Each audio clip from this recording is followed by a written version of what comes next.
Ex-cons of Reddit, what is the best prison story you have? I went to prison, escaped, got caught, and rescued a kitten. First, let me point out the obvious. This is an alias account. I bought this account specifically to post this thread for reasons which will soon become clear. As background, I'm a regular forums poster, and have been so for a while. So, hopefully it is clear why I am using this account. Once this thread dies down, I'll probably do an autoban or see if the admins will let me give it away to someone. Second, there are a few forums members who know me in person, and you'll know who I am once you read this. I ask on good faith that you please not reveal my identity. While I'm proud of who I am and the sum of my life, I'd really rather not have to suffer through, "Hey prison dude, LOL buttsex," in every subsequent post. Third, quite a few of you are very good internet detectives. All of the names, places, cities, states, and identifying bits of information are changed. There's always the chance that I'll make a mistake or give just enough information for someone to put some puzzle pieces together. I know that I can't and don't control anyone here, and I understand that I am posting this at my own peril, but again, I ask for restraint in revealing my identity. In the event that it should come out, it won't make much of a difference. I'm not ashamed of this, or my past, I just would rather it didn't. I hope you all understand, and will support me in my attempt to inform others about life behind the wire, answer some questions, and get it off my chest.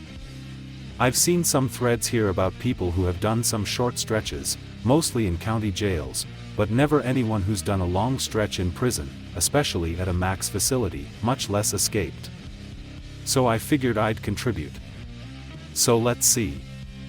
Here's how I went to prison, escaped, got caught, got extradited back, had sex in jail, with a woman, no less, got married in jail, rescued a kitten, got out without being rectally violated, and got my poo-poo back together. Please bear with me, I'm not a very good writer. It's the early 90s, I'm about 22 years old and just moseying through life, not the brightest ever kid, I suppose. Little harmless, growing up, scrapes with the law here and there, nothing to write home about.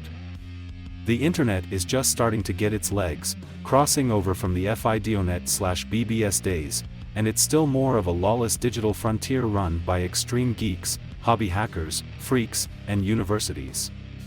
Long story short, I come across some interesting government-owned stuff, and like a dumb shit, I post it to a board, you know, "Hey guys, look what I found, what do you think it could be?" type stuff.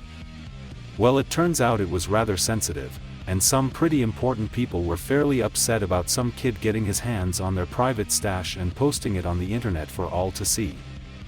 So I'm discovered, stuck on Con Air, an interesting experience in itself, flown to the Federal Transit Hub, a big giant jail at an airport, believe it or not, and from there, hauled off to the local county jail.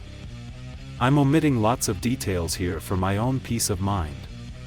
After selling my cars and everything else I own to pay for good lawyers, the federal conspiracy charges are dropped. I was looking at 65 years, which under federal sentencing guidelines, says I would have done a minimum of 50 on that. But it turns out the local judge and DA had taken something of a shine to me. So they slapped me with 3 counts of obtaining money or merchandise by false pretenses. Fair enough, I suppose, having by now bounced a couple grand in checks due to this whole fiasco, as well as poor financial management on my own part. The local DA wants to play hardball because he figures I got off easy with the federal charges being dropped, and he is trying to make a show for the governor, who has taken an interest in my case, for some reason, probably because it happened in a pretty military-oriented state and the federal charges were rather serious. So, despite my attorney's best wrangling, the best we can do is a guilty plea in exchange for 5 years. Wherein I am assured that, if I take this deal, I will be sent to the main processing/intake facility, be evaluated and booked into the state correction system, and within a month at most, released on an ankle monitor to serve out the remainder of my sentence from home, what with being a harmless non-violent white-collar criminal with no noteworthy similar convictions in my past. County jail is not a happy place to be. Especially if you know you're going to be doing a stretch of time. It is the slowest, most tedious time of the whole corrections experience. Also, because of the nature of a county jail, it is the most violent.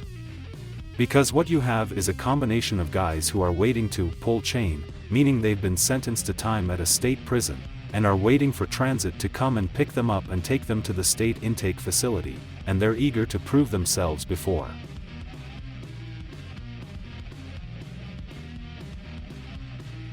A family member of mine did a year in a small county lockup in 1980. The jail population was about 100 people. I'm not sure if that was the whole jail or just his pod, but either way, he was locked up with 100 other guys. So, he said that when he first got there was a couple of fights a week. But then this church group started coming and offering some kind of Bible study. So at first a few guys went just for something to do, then he said that more and more PPL started going until it was almost everyone going. He said that it was really odd, but the fighting just stopped and everyone started getting along. So, after a month of no fights, a new inmate arrives. One of the guard tells my family member that the guy molested a baby. I'm going to call this family member Kevin. So nothing happens to the guy. So a few days later the guard tells Kevin, in so many words, that the child molester needs to be hurt. For whatever reason, no one hurts the child molester. So the next morning, the guard comes and tells Kevin, listen, he have a problem.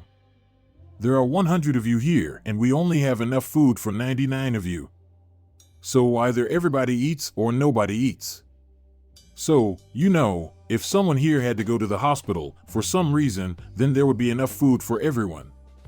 Kevin said that they missed breakfast, lunch, dinner, and breakfast again.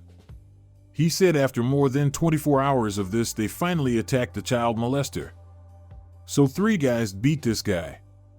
He said the guards watched and every minute or so the attackers would stop and look at the guards. The guards would shake their heads, as in not good enough, so the dudes would continue punching and kicking the guy. Finally, the guards nodded and the beating stopped. They beat the guy unconscious and really messed him up bad. It took the guards hours to get him any kind of help. And he ended up with some brain damage. Now here's the kicker. Later it was found out that the alleged child molester was innocent. His girlfriend made up the story because she was mad at him for some dumb reason.